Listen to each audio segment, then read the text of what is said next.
arranquen con sus preguntas. Ustedes preguntan, yo contesto.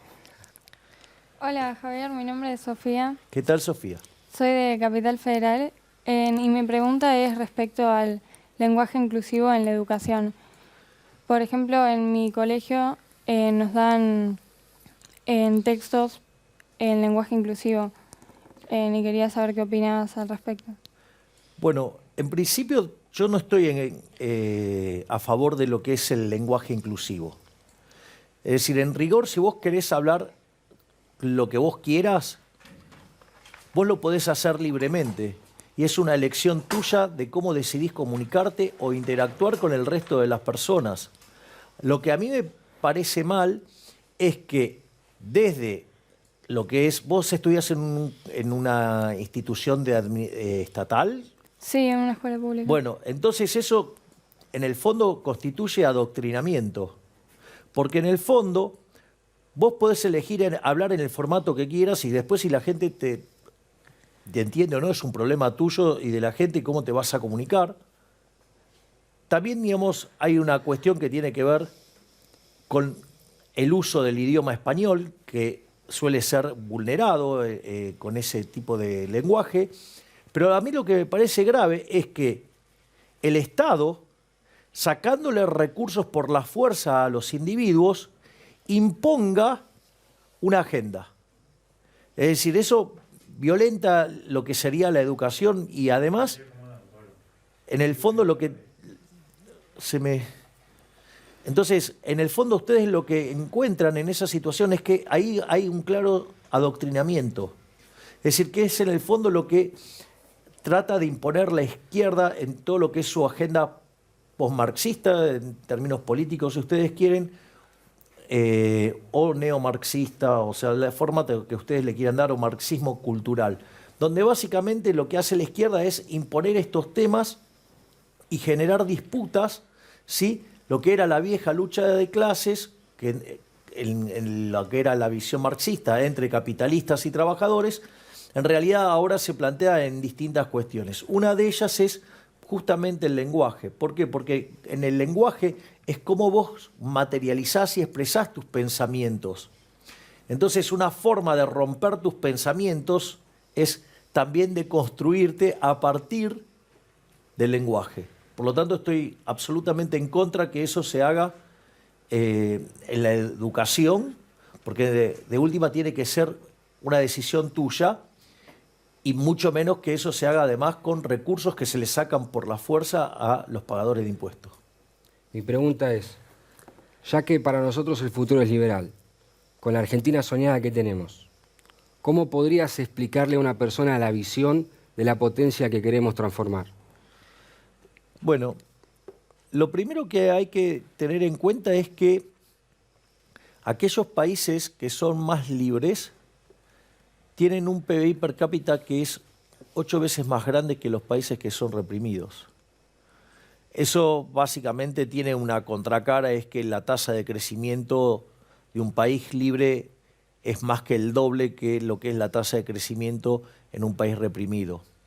Pero al mismo tiempo, el decil más bajo de la distribución, no solo que está 11 veces mejor en el país libre que en el país reprimido, sino que además el ingreso promedio del decil más bajo en el país libre es el doble que el que existe en el país reprimido. Esto no es una cuestión menor porque la distribución del ingreso lleva un formato que se llama chi cuadrado o log normal, que también se lo conoce como distribución Pareto. O sea, la gente está acostumbrada a ver lo que se llama la distribución normal, que es donde la mediana coincide con la media. En este caso, la mediana está por debajo, ¿sí?, del promedio. Eso quiere decir que debajo del nivel promedio está, por ejemplo, cerca del 70 al 80% de la población. Imagínense que si además el decil más bajo de la distribución del país libre está el doble mejor que el promedio del país reprimido, quiere decir que está mejor que el 70-80% de la población del país reprimido. Además, hay entre 25 y 50 veces menos de pobres. En el formato estándar, 25 veces menos, y en el formato extremo, 50 veces menos. Además, la población vive un 25% más. Por lo tanto, lo primero que podríamos decir respecto a esto es que básicamente hay un montón de oportunidades y una forma que se puede vivir sustancialmente mejor. Entonces, lo primero que uno que tendría que hacer era, como decía Milton Friedman, primero los datos, y tiene que ir y contarle a la gente básicamente los beneficios de la libertad, porque justamente a eso nos referimos. ¿Y qué otro tema te gustaría vincular con esto? Porque no es solamente, digamos, mostrarle la cuestión cuantitativa, ¿qué otras inquietudes, o sea, hay respecto a esto en lo que tiene que ver en este planteo tuyo, en esta pregunta tuya? Digo, ¿qué otras cosas más, digamos, vos creés que deberíamos comunicarle? Digo, para extender la respuesta si es necesario. Que querés hacer un poco de economía, pasarla con tu hermana, con tus animales, ya que vos estás tomando una gran responsabilidad. ¿Cuál sería tu visión? ¿Cómo podrías describirla, sabiendo que queremos dejar el país para que tome un impulso bastante interesante? Mira, yo digo, hay una cuestión que es, ahí en lo personal es, una vez que yo culmine lo que yo considero mi ciclo en la política, es una cuestión que es, bueno, una vez terminado eso, a diferencia de lo que ocurre con otras personas que están involucradas en la política, lo que tiene que ver en mi cuestión personal, yo, digamos, una vez que termine mi ciclo, mi idea es dejar la política, básicamente para dedicarme a las cuestiones que a mí me generan más satisfacción personal, y eso hace que sea una forma distinta de encarar este tipo de cuestiones. ¿Por qué? Porque en general lo que vos te encontrás es que los políticos no quieren soltar nunca la política y quieren seguir estando todo el tiempo. Entonces, y eso termina siempre generando muchísimo ruido en el sistema político. Y por otra parte, no hace que tomen las responsabilidades que debieran tomar. Claro. Es decir, una cosa fundamental, ¿qué pasa? Si vos quisieras seguir haciendo política, si vos tenés que enfrentar una situación donde hay que corregir enormes desequilibrios, como es el caso de Argentina, el problema ahí radica en el hecho de que vos muchas decisiones no las tomarías porque tendrían costos políticos. En mi caso particular, como, a ver, mucha gente ingresa a esto para tener poder y para poder hacer cosas que en su vida personal, sin el aparato represivo del Estado de su lado, no lo podría hacer de ninguna manera. A diferencia de esas personas, en mi caso, yo soy una persona que es feliz y no necesito nada de esto para ser feliz. Entonces, ¿qué es lo que pasa? Yo estoy fuertemente comprometido con cambiar de verdad la Argentina. Y si hacer esos cambios implica tener que pagar un montón de costos políticos, a mí no me molesta en lo más mínimo, porque mi vocación es la del cambio, no la de hacer política. Es decir, yo no necesito el poder para ser feliz o para tener cosas, porque yo, digo, esas cosas las tengo independientemente de estar o no en política.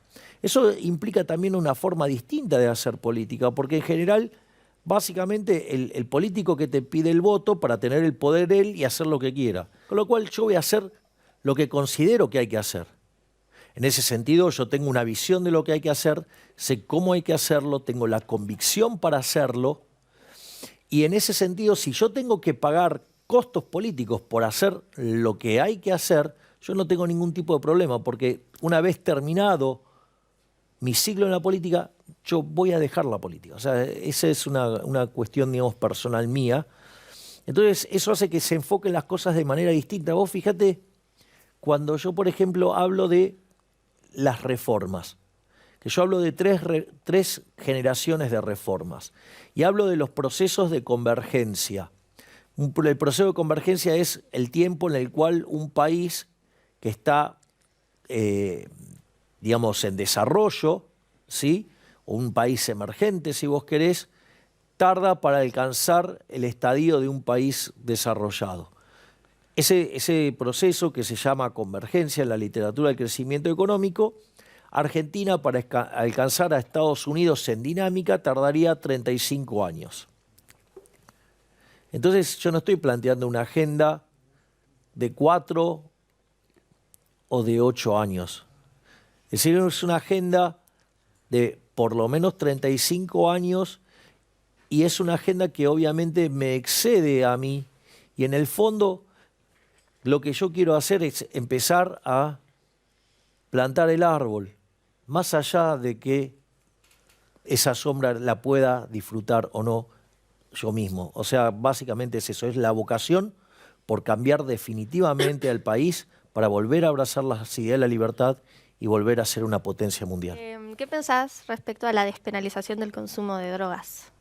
Bueno, ahí lo que siempre es muy importante respecto al consumo de droga es si vos tenés o no estado de bienestar, si ese estado de bienestar se dedica o no a la salud.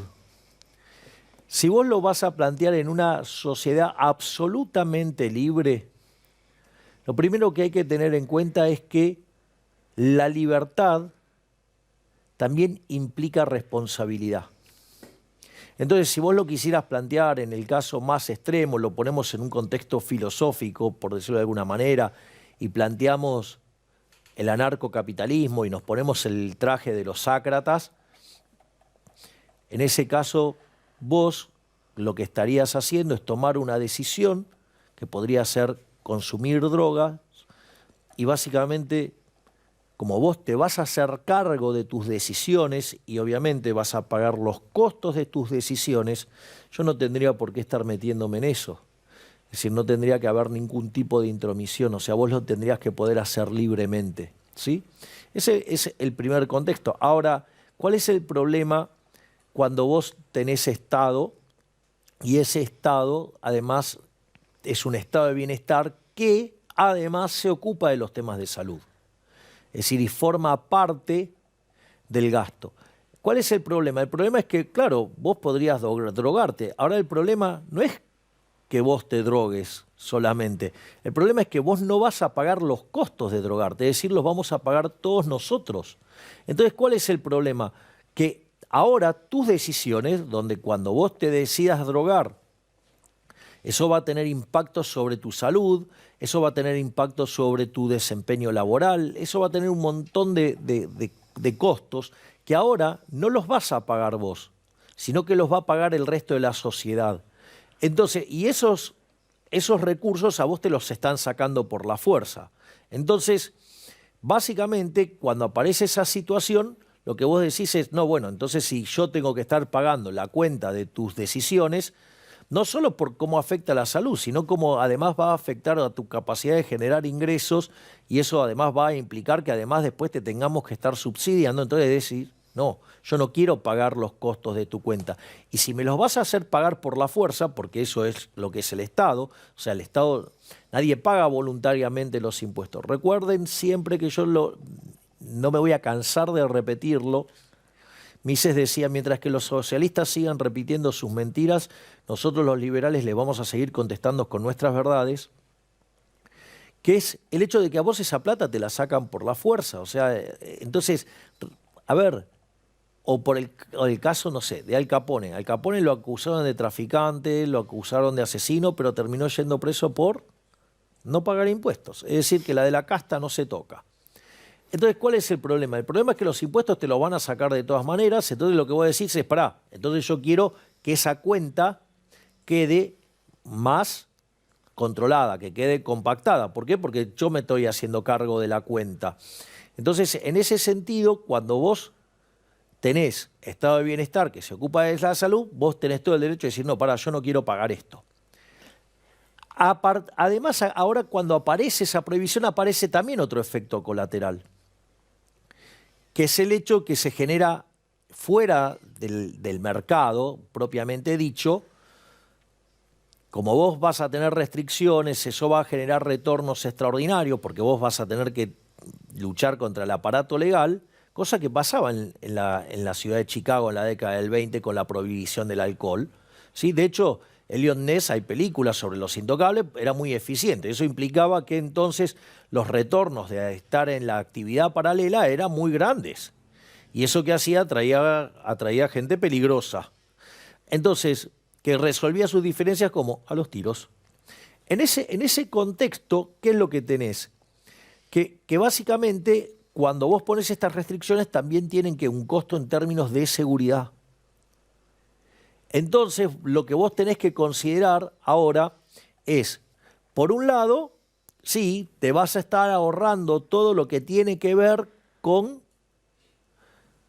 la cuestión de que vos no te drogues, entonces todos los gastos asociados a cubrir tu salud y todos los efectos en términos de ingresos, pero aparece otra cuestión que son todos los costos asociados a que haya un mercado paralelo y la violencia que ello genera, entonces vos tenés que ahí compensar. Pero hay un elemento adicional que es lo que lo hace más complicado, que dentro de los cómputos también tendrías que considerar qué es lo que sufren las familias asociado a que una persona de la propia familia se meta en todos estos problemas de la droga y termine muriendo en una balacera, por decirlo de alguna manera. Entonces, cuando vos empezás a contemplar esas cuestiones que son obviamente de naturaleza, digamos, absolutamente subjetiva, pero que tenés claro que, digamos, a ninguna madre le gusta perder un hijo, entonces es como que eso le da también fundamento a que si vos tenés estado de bienestar que se ocupa de la salud y vas a hacer la persecución del narcotráfico, obviamente lo vas a hacer. ¿Por qué? Porque no solo estás haciendo la compensación de los costos, sino que hay un elemento adicional que es muy fuerte para una persona perder un hijo en esas circunstancias. Por eso, digamos, se da la persecución y la pelea contra el narcotráfico. ¿Algo que quieras repreguntar sobre esto? No, está bien. ¿Quedó bien? Bueno, Sí. listo, fantástico. Qué bien que estoy explicando, ¿no? O sea, no sé si a él le expliqué bien porque él ahí metió una repregunta. ¿Y vos te había quedado? ¿Querías hacer repreguntas sobre lo que me habías preguntado? No, era eso. Ah, ok, bueno. Próximo. Bueno, hola Javier, mi nombre es Evaristo y soy de provincia. ¿Qué tal? ¿Cómo estás? Bien vos. La pregunta que tenía para hacerte es ¿qué opinas del desarrollo del conflicto pseudo-mapuche en Chile y Argentina? Bueno, ahí nuestra posición es muy clara y tiene que ver con el hecho de, primero, no está tan claro que sean mapuches. Y segundo, digo, que en general, digamos, los mapuches reconocidos o bien reconocidos, o sea, están integrados a las actividades de una manera no violenta. O sea, con lo cual es un grupo que es bastante raro, por eso muchos hacen referencia a los maputruchos, que básicamente en el fondo hay una cuestión de intereses económicos en el fondo. Y la otra es, hay un conflicto en términos de derechos de propiedad. Y aún si ese conflicto fuera cierto, por decirlo de alguna manera, o tuviera una base, la realidad es que ahí tenés otro problema, que es, por más que el conflicto exista, eso no amerita la violencia con la que se manejan estos supuestos mapuches. Y que dicho sea de paso, fíjate que también constituye parte de la agenda del marxismo cultural o posmarxismo o neomarxismo, que tiene que ver con estos conflictos que plantea digamos, estos posmarxistas en términos de es el aborigen contra, por decirlo de alguna manera, digamos, el hombre blanco o digamos el que básicamente se ha establecido. Y después también hay que tener en cuenta que hay cuestiones que son anacrónicas, ¿no? O sea, algunos conflictos, algunas situaciones, vos no podés estar evaluándolas con los instrumentos de hoy y de repente llevarlas al pasado, ¿no? Que tiene que ver la forma en que de repente se determinaron o se asignaron los derechos de propiedad. O sea, digo, hubo una guerra, digo, la guerra la ganó determinado grupo, llámese Roca y la conquista del desierto, ¿sí? Y en ese sentido Además, o sea, el derecho tiene todas unas cláusulas respecto a que una vez que pasado determinado tiempo, o sea, ya está, o sea, no deja de haber un problema. Primero, que en el momento que se hizo eso no era delito y eran las reglas con las que se actuaban eran otras. Segundo, está que después de un determinado tiempo esos delitos, por decirlo de alguna manera, proscriben. Que dicho sea de paso, en el momento que eso se hizo no era un delito. Y por otra parte, hay que ver, digamos, si estos reclamos son legítimos o están escondiendo en el fondo un reclamo económico por la cantidad de riquezas que hay en ese suelo. Y aún así, de ninguna manera, eso permite, habilita el uso de la violencia, que es lo que están haciendo. Por lo tanto, yo ahí tengo una posición muy concreta. De hecho, con Victoria Villarruel hemos mandado un proyecto en esa línea porque básicamente el gobierno lo que no está haciendo es defender el derecho de propiedad, que es una de las cosas básicas que tendría que hacer.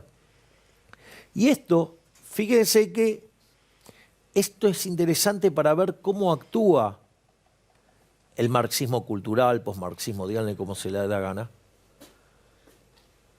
Porque fíjense, en función de un conflicto entre un grupo aborigen, pueblo originario, y el conquistador blanco, por decirlo de alguna manera, ¿qué es lo que en el fondo se pone en jaque? Se pone en jaque el derecho de propiedad. ¿Y por qué esto es complicado? Porque ¿cómo funciona el sistema capitalista? El sistema capitalista, el conflicto entre necesidades infinitas y recursos finitos se resuelve ¿cómo? Vía el sistema de precios. Ahora, ¿qué es lo que hace el sistema de precios?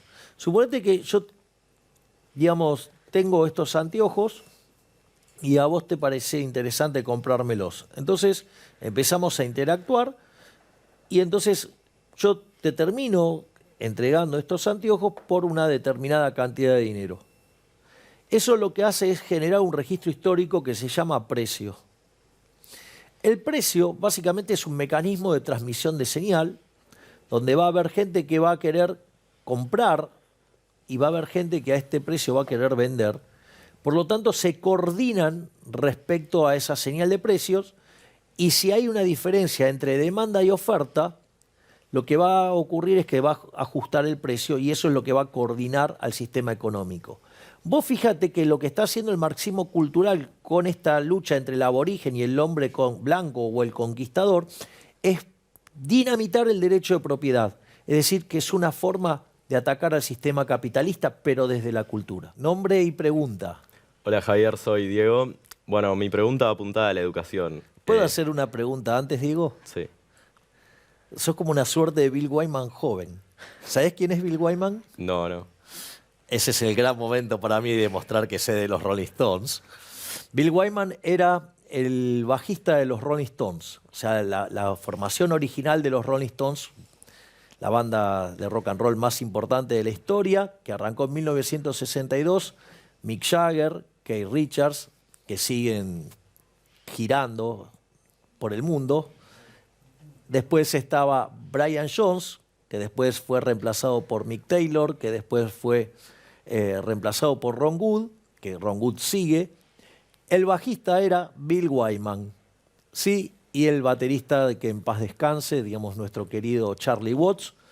Y Bill Wyman, que era el bajista de los Rolling Stones, después de la gira del disco Steel Wheels, que está volcada en el disco Flashpoint, dijo, yo no sigo, pero digamos, o sea, sos como una suerte de Bill Wyman joven. Así que mirá el centro que te tires, estimado Diego. Cuénteme sobre su duda sobre temas de educación. Bueno, la pregunta en concreto sería, ¿qué pensás del nivel de educación actual?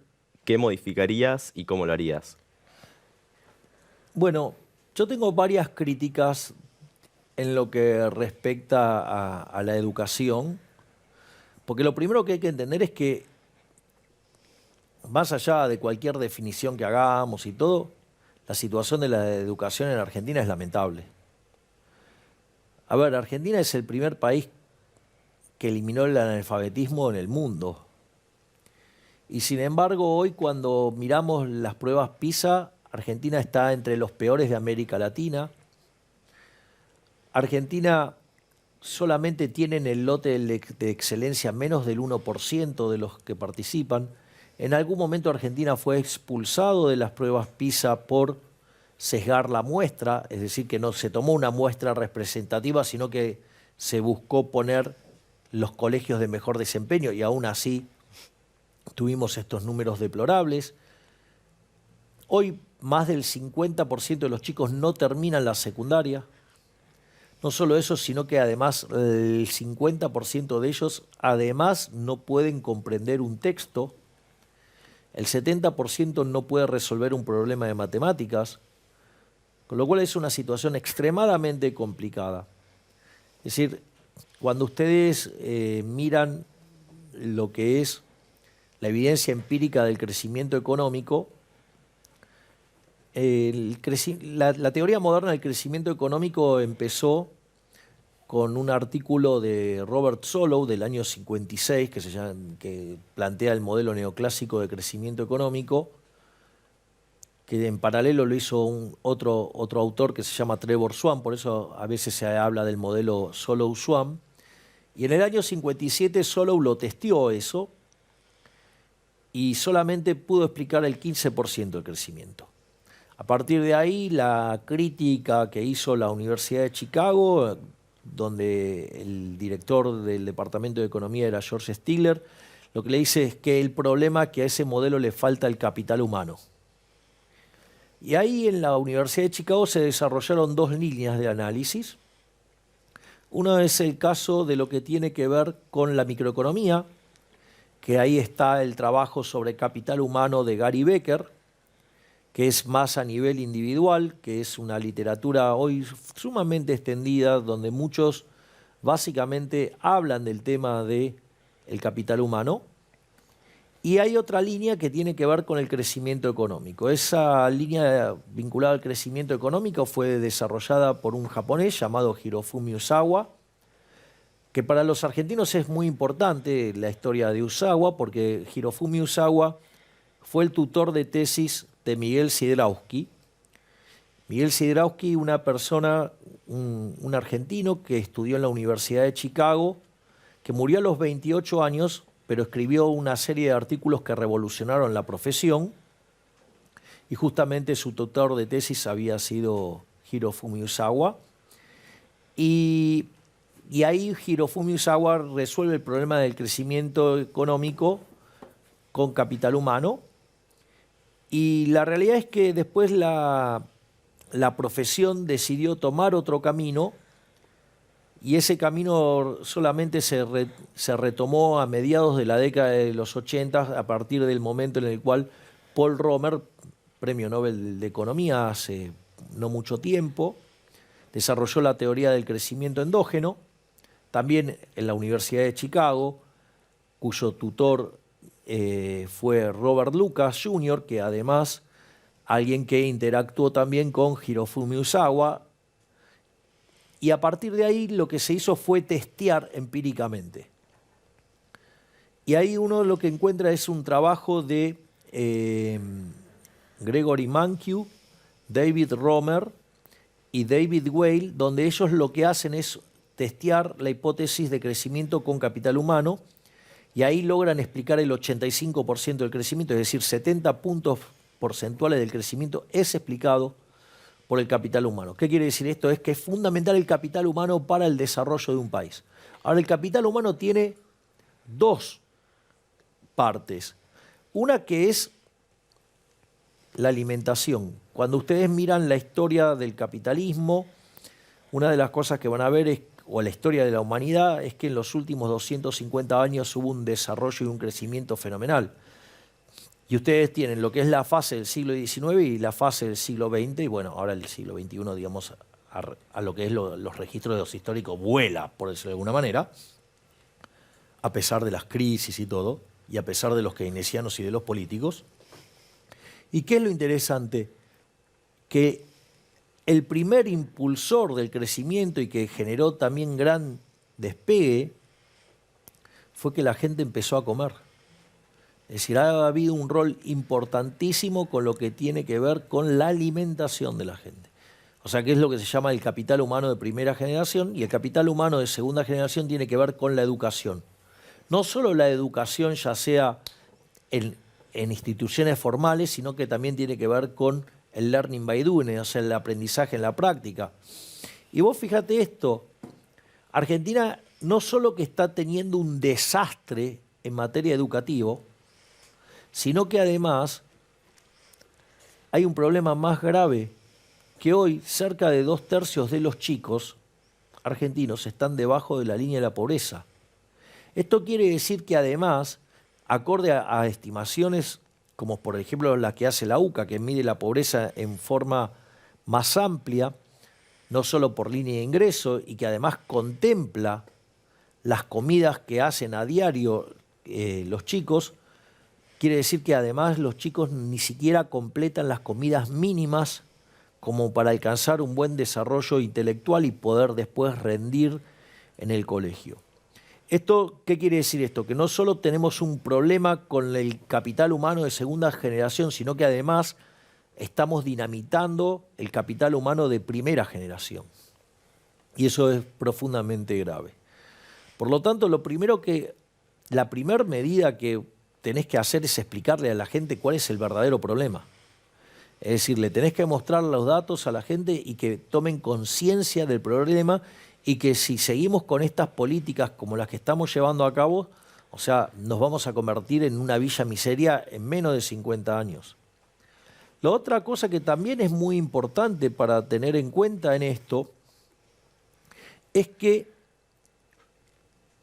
no solo, digamos, tenés ese problema de la juventud, sino que tenés también problemas para canalizar el ahorro, y tenés problemas para cómo funciona también la inversión, y también tenés problemas para cómo funciona la educación propiamente dicha. O sea, el primer problema es que la educación es pública.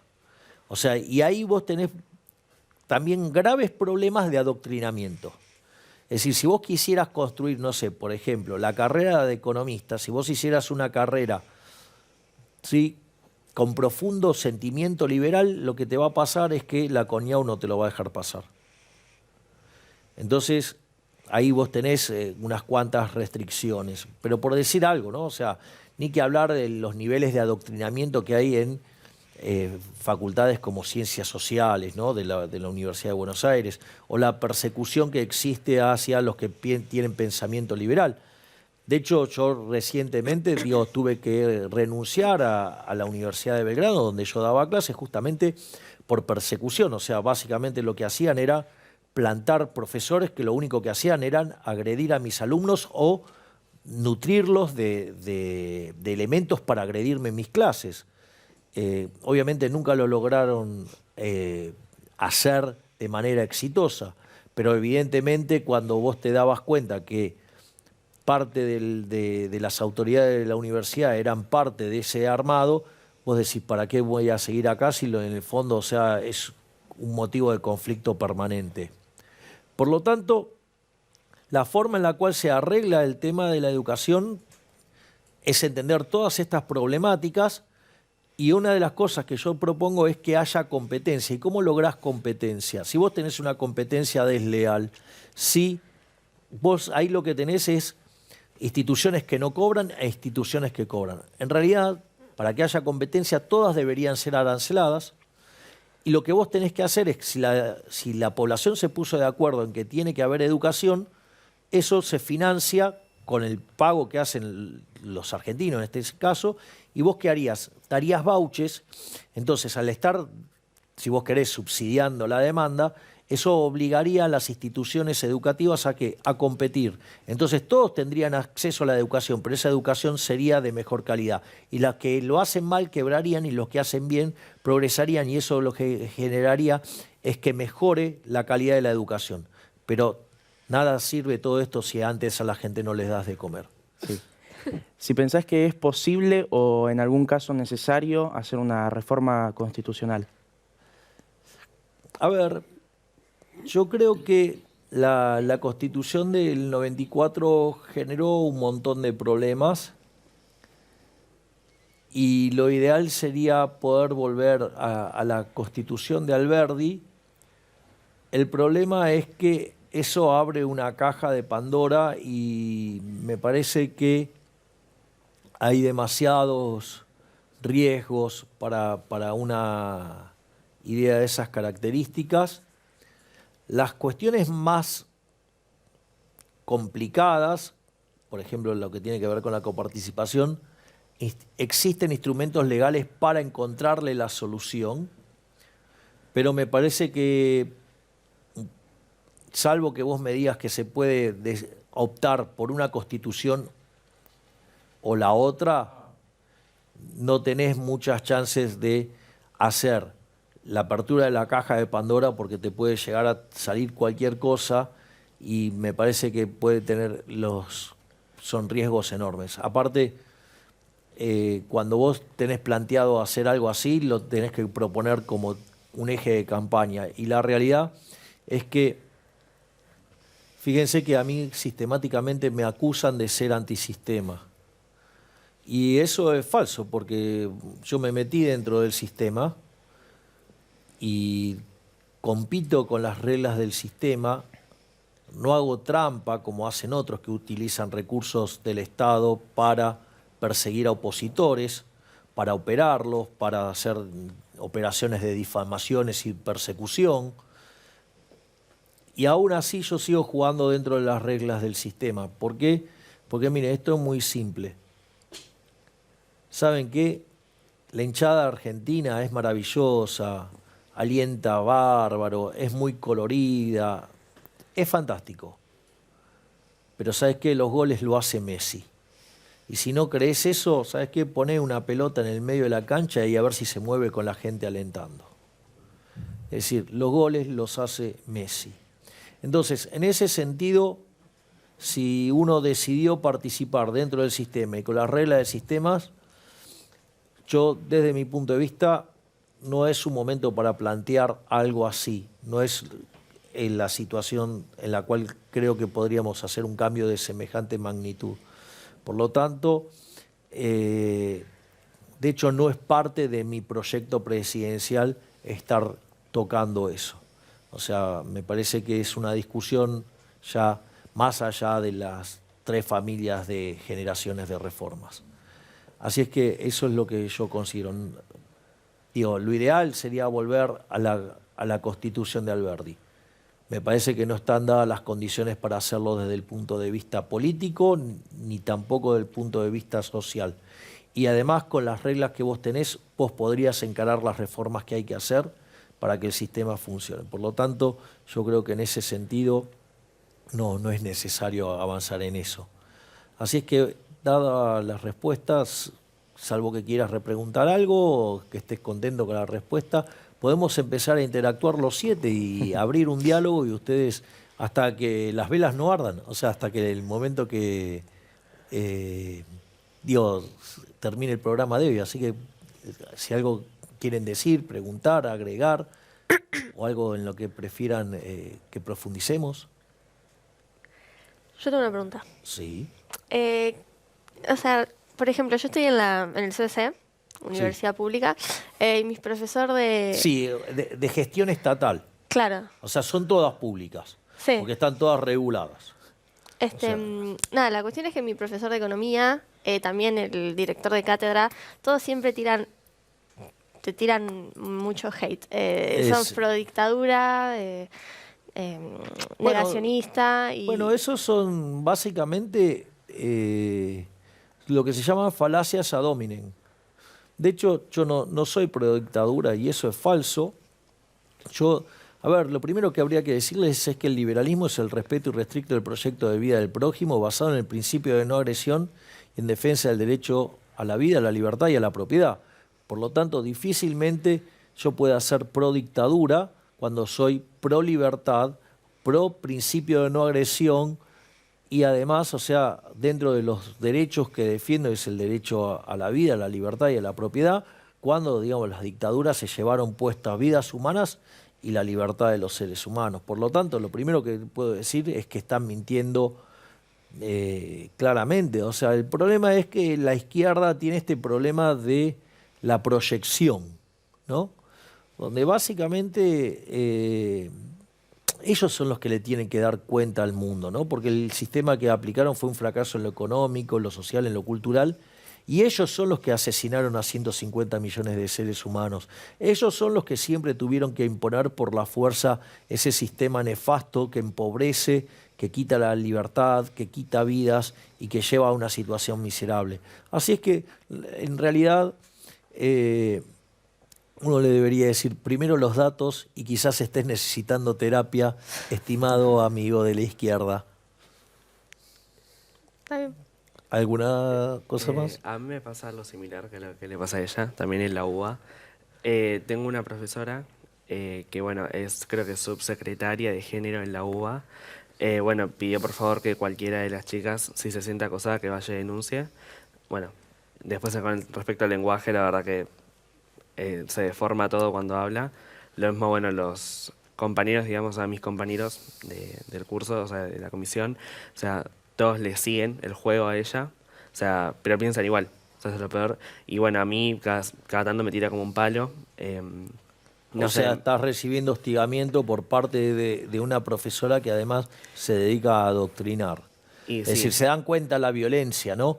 Porque está financiado con recursos que nos quitan a todos los impuestos para imponer una agenda de formato socialista, lo cual es verdaderamente una aberración. O sea, le están imponiendo la religión socialista. sí, también, a ver, yo como que no opino, o sea, yo soy el único que opina distinto ahí. Y la verdad que siempre son como comentarios.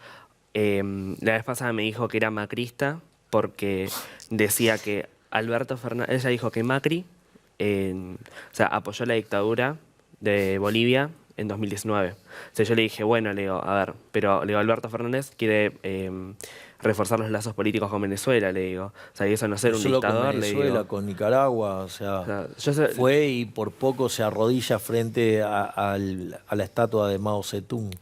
Por eso, o sea, y yo le digo eso y me dice que yo soy macrista por pensar así. O sea, a ver, o sea, yo para pensar no es ser macrista, es tener sentido común. Pero vos, no, pero vos te das cuenta, ¿no? Lo grave, porque se supone que tu profesor te tiene que estar dando clases, no digamos, o sea, llevar a una discusión política. Mirá, yo, por ejemplo, daba, lo último que estuve dando en la Universidad de Belgrano era teoría monetaria 1 y 2. Mi posición respecto a la teoría económica es clara, o sea, yo me manifiesto adherente a la escuela austríaca del pensamiento económico. Sin embargo, cuando yo daba clases, lo que hacía era enseñar o tratar de enseñar o de transmitir lo que es el pensamiento mainstream. Es decir, lo que ustedes van a necesitar para cuando tengan que salir al mercado de trabajo. Es decir, entonces, por ejemplo, yo lo que hacía era dar toda la discusión mainstream, toda la discusión de la corriente principal, digamos, qué es cómo trabaja la teoría económica de mayor aceptación en la profesión, y solamente dejaba lugares particulares y opcionales para que pudieran ver otras formas de pensar, otras formas de encarar el problema, y dejando en claro que era una visión que no es la de la corriente principal, porque ustedes, básicamente, el profesor transita 3 etapas. Una es, enseña más de lo que sabe, o sea, es un problema de manejo de ego. Después se equilibra eso y enseña lo que sabe. Y en la tercera etapa vos lo que tenés que hacer es enseñar lo que el alumno necesita en esa materia. O sea, entonces, vos, por más que a mí me guste, digamos, o sea, los austríacos, o sea, la corriente principal es la corriente neoclásica, y así era lo que yo hacía. Los chicos me contaban fuera de cámara que a aquellos que tengan la osadía de mencionarme o mostrar que adhieren a las ideas de la libertad, y en especial al trabajo que estamos haciendo desde La Libertad Avanza, que obviamente, digamos, yo estoy al frente de esa situación, van a ser perseguidos y van a ser bochados, y eso me parece de una gravedad enorme. Y esto no es nuevo, porque a mí me consta que un profesor de la Universidad de Buenos Aires que tiene 35 cursos de economía a cargo, se lo contó una vez a un amigo mío porque creyó que era de los liberales que son antagónicos a mi persona, y entonces él mismo contaba básicamente que aquellos que adhirieran o señalaran alguna adhesión a mi persona, la orden es bulinearlos, perseguirlos, inducirlos a que abandonen y si no abandonan, bocharlos. Por lo tanto, hoy han surgido un montón de elementos extremadamente positivos y creo que es un buen puntapié inicial para seguir con este proyecto hermoso que es Cátedra Libre, donde vos discutís conmigo cada una de las cosas que a vos te interesan.